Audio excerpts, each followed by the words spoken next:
I'm Katrina, and this is Sew and Tare. And today I'm going to do an unboxing. I received some potatoes. So I ordered from Territorial Seed Company some seed potatoes.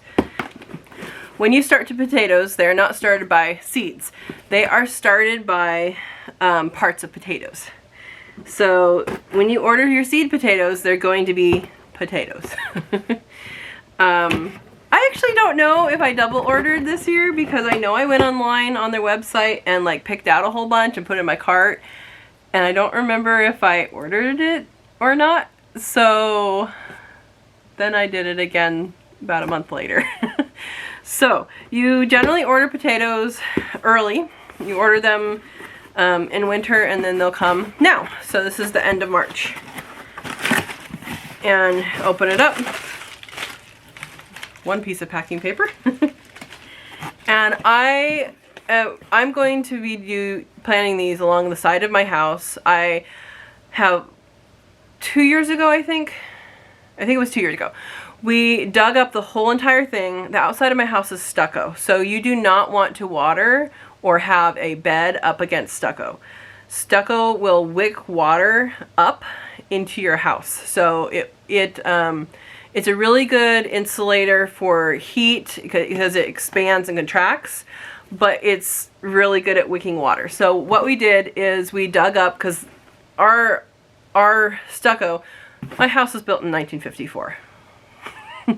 So the stucco goes down into the ground about that far. So what we did is we dug down, we cleaned that off, pressure washed that off, and we added a rubberized coat. I think I have pictures of that, and I'll put them here if I do, if I can find them. And then what we did is we added some sand and some compost into that native soil. It was mostly clay. I think I'm going to have to do a lot of amendment before I plant these, just based on me pulling up carrots just a while ago, because there's still two carrots in there that I ripped the tops off because they wouldn't come out. But it is a bed that I do plan to grow root crops. 2 years ago, we grew sunchokes there, or Jerusalem artichokes. And actually there's still a patch there that I missed. And so they grew last year, and I just didn't harvest them. I was going to, but I didn't get to it. So we'll have a little patch, probably about that big, of Jerusalem artichokes again this year. They're pretty, they're fun, they are tasty. Another name for them is fartichoke, so you have to wean yourself into eating them. Otherwise, it is not a good experience if you eat a whole bunch without your tummy realizing what you're eating. So, anyway, I'm going to share with you these potatoes. Now, these potatoes you can either plant whole, or you can cut and let it heal over. And as long as it has a couple of eyes on it, it will make potatoes. So you can actually do this from grocery store potatoes as well. So you can do that with the ones that have sprouted in your, sprouted in your kitchen, and you're gonna throw away, or they've got a little soft or something. You can still plant those, and they'll grow you potatoes. I did that last year with some from the store, and they grew fine. The reason for getting seed potatoes is that you know what variety it is. A lot of times in the store, it's like, oh, this is a purple potato, this is a red potato, this is, they don't tell you what the varieties there are. And certain varieties grow better in certain areas. So, this is what I got, and you can see some of them are already growing. Dark red Norland. So that is one early season. And Adirondack blue. There we go. Adirondack blue. And that is early to mid-season. I try to get a variety just to have a variety of when I can harvest. These are Corolla seed potatoes. And that is mid-season. And then this one is Masquerade, which is also mid-season, which is a little later than the rest of them. And so I'm going to be planting these. It's going to be next week. It's not going to be this week. But I'm going to be planting these next week. And I'm going to actually leave them in the box right now, and deal with them when I plant them. And I'll show you guys planting them, because I do need to update the beds and kind of look and see. I need to clean some of them out and look and see what they might need. We added sand for drainage last time. I might add some perlite for drainage, because again, my soil is clay, and so it's a very high clay content, and so that's really good for nutrients, but it also holds a lot of water, sometimes too much water. So just trying to make this a little more fluffy. And we'll probably add some compost and go from there. So I'm excited that I got these in the mail. I might get another box. I don't know. I don't know what I did. So anyway, growing potatoes is pretty awesome. I did it, I've done it before, just on a low scale. And then yesteryear needs to be a word. Last year, I grew some in containers. So I have like a couple of big cement sinks, like those old time big cement sinks. And I grew in some Rubbermaid. Actually, this is 2 years ago that I did this, 2020. You know, when shortages were a thing. Still are, but when shortages were more of a thing. I grew potatoes, and I got a pretty good yield for the amount of space that I had. I just wish I had more space. So that is the idea behind putting that over.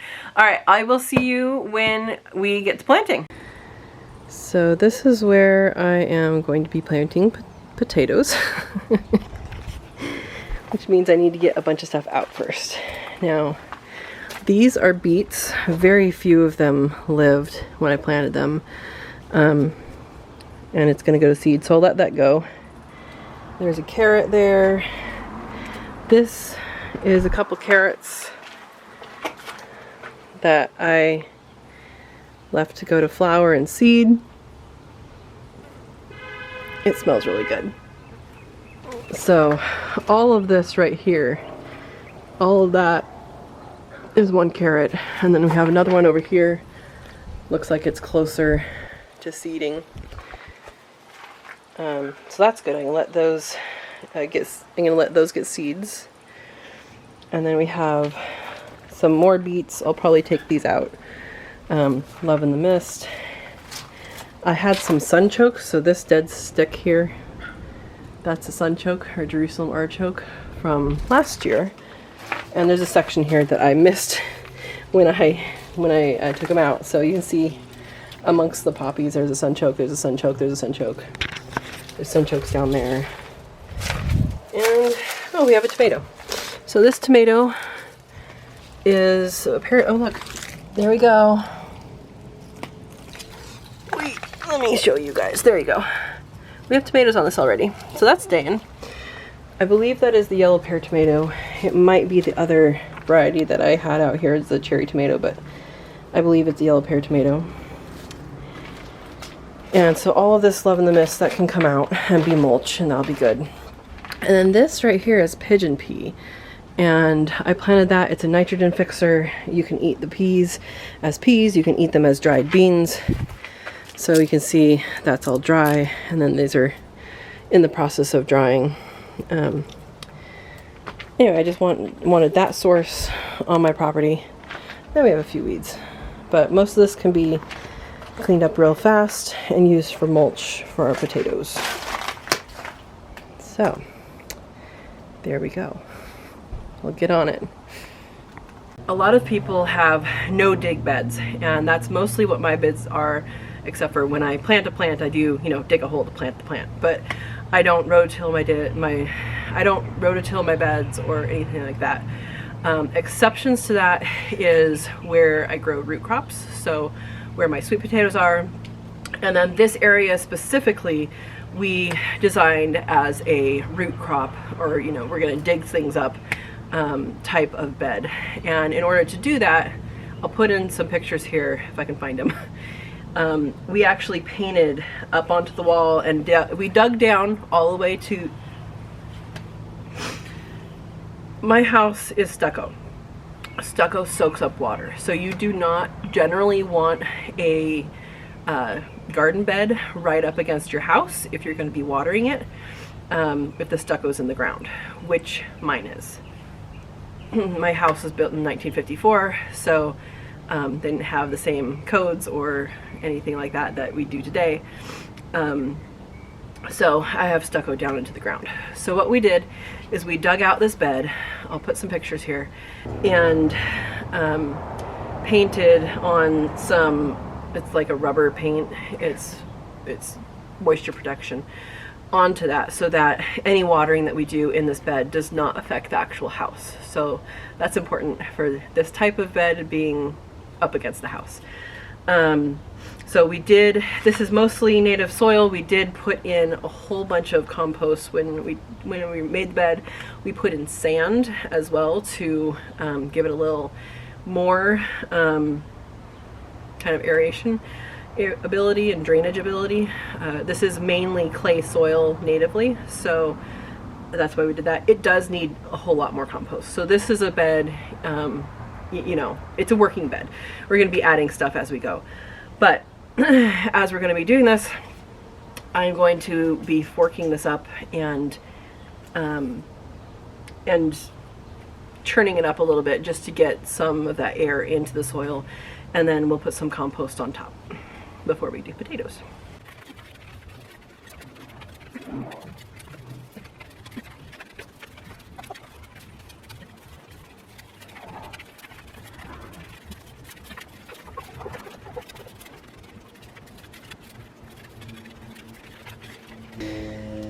Well guys, I don't really know what this is. The only thing I can think of is that it might be the hibiscus that I cut off, and we totally dug out this bed. Maybe a chunk got left in and we have hibiscus. Or maybe I planted something and I don't remember. Let me know if you know what it is. So this bed is much harder to dig than I thought it was going to be. We did dig down like 2 feet and mix up the soil and everything there. But I'm only getting in, you know, maybe 6 to 8 inches.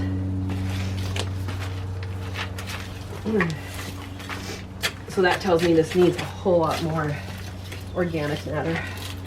And again, this is a bed that we just started, I don't know, last year before, and it needs to be built, and that takes time.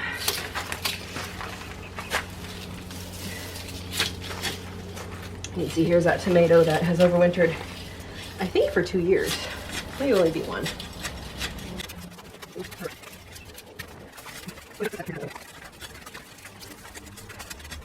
Boy, that soil's deeper where the roots were. There's a good one. Well, it was a good one. I was expecting it's a little woody by now. So this soil here is much deeper, and it's less compacted. And this is where a lot of the larger Jerusalem artichokes were earlier. That probably helped with that.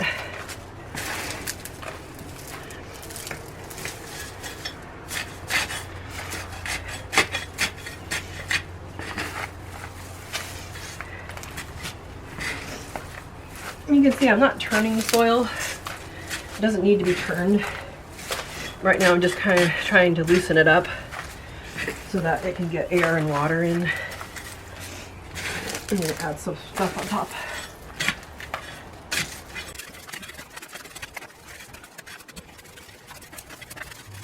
So that's all I'm going to do with kind of breaking up the soil. I'm going to go and get, I think I'm not even going to sift it out. I think I'm just gonna go into the chicken area, and it's the racking house where the chickens and the rabbits are, and I'm just gonna shovel stuff in, because it's okay over here if we have wood chips, and most of the wood chips there are pretty well broken down, so I think it'll be okay to just bring it in like that. And again, this bed is kind of an experiment, and it is a new bed, a fairly new bed, so it doesn't have all of the water retaining properties and soil life that happens when you have an older bed. The older your beds get, the healthier the soil is, the healthier the microbes and the soil organisms are. So I'm going to go grab that. I don't know how much I'll put on, but we'll find out. All right, I have the wheelbarrow set up just outside the door so I can just scoop it in.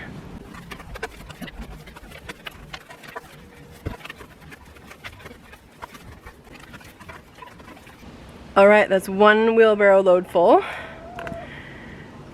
And I'm going to, I guess, get the potatoes in first and then put it on.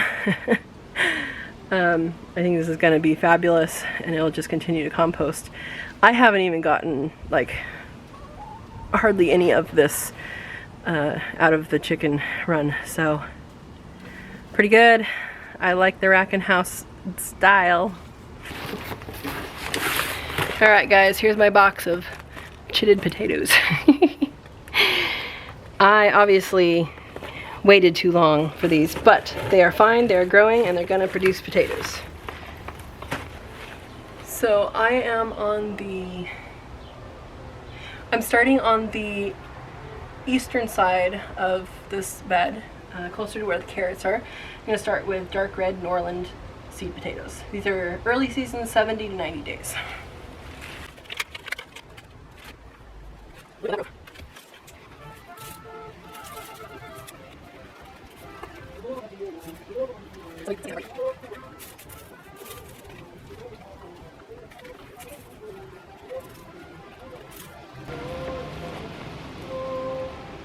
Now, that one's rotten. I'm not going to plant that.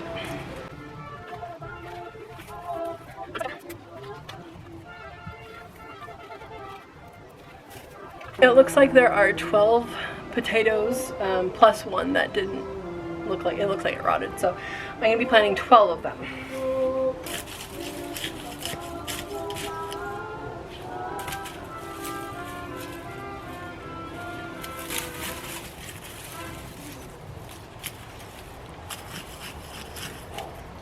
So I'm just putting it into the ground here, not far, because I'm going to be covering it with some really good compost from my racking house, the rabbits and chickens.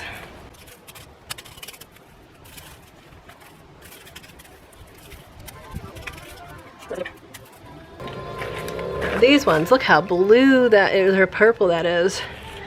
Awesome. So these are the Adirondack blue. It's 75 to 90 days. I'm just putting them right on the other side of the sunchokes here, Jerusalem artichokes. I think I'm saying where I'm putting them just for my benefit.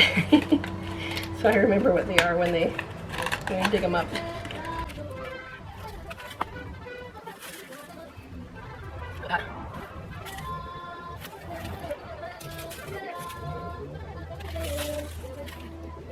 Look at these.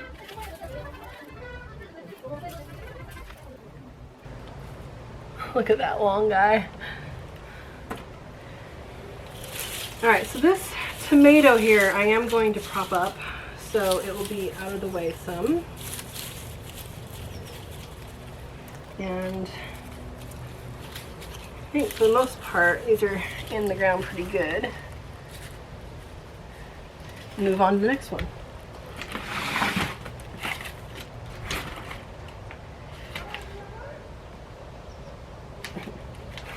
Alright, this one is 90 to 110 days, Carolina seed potato.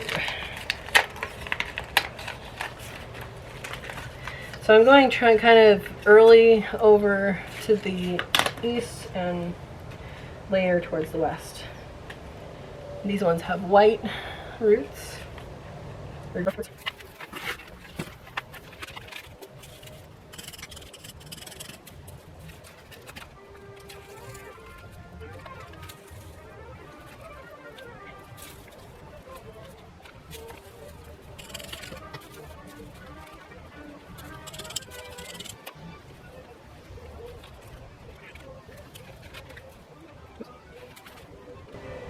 So it looks like we got 13 on this kind.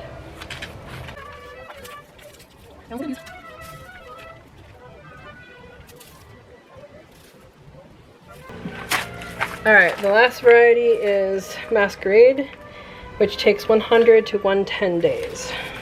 And I don't know if the camera can pick this up, but it looks like it has little purple specks in the root, in the growth.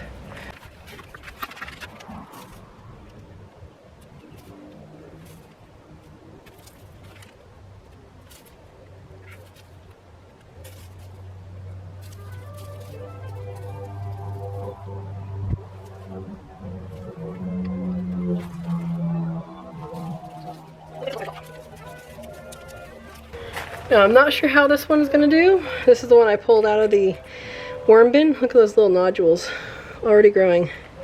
So I'm gonna put this at the very end. This is just like a regular, like small russet. Next up is the compost from our chickens and rabbits in deep bedding. So it came out to be a wonderful compost. I'm just gonna put that right on top.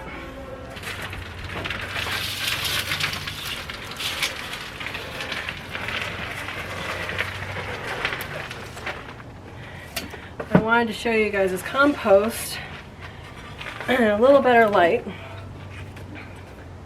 It's a little dry, but it'll be fabulous. Look at that.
Alright, so let me show you after the compost is on. There's our carrot that's in flower, and compost over potatoes, sunchokes, also known as Jerusalem artichokes, more compost over potatoes with a tomato plant that overwintered, mystery plant, maybe an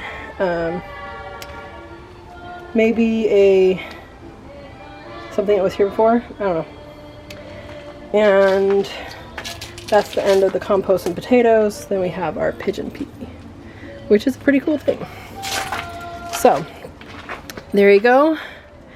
And I am going to water it in. All right, here is all watered in. You can see there's some rabbit droppings and some small wood chips, but it is going to do just fine. And I'll be putting more kind of straw type cover on this once they start growing. So that'll be good. Enjoy growing your potatoes, and it's not too late to start. You can start later than you think, as long as the variety you're growing is, you know, pay attention to the number of days your variety needs. So thank you for watching. Please share this video with people who you think would like it, and have a great day.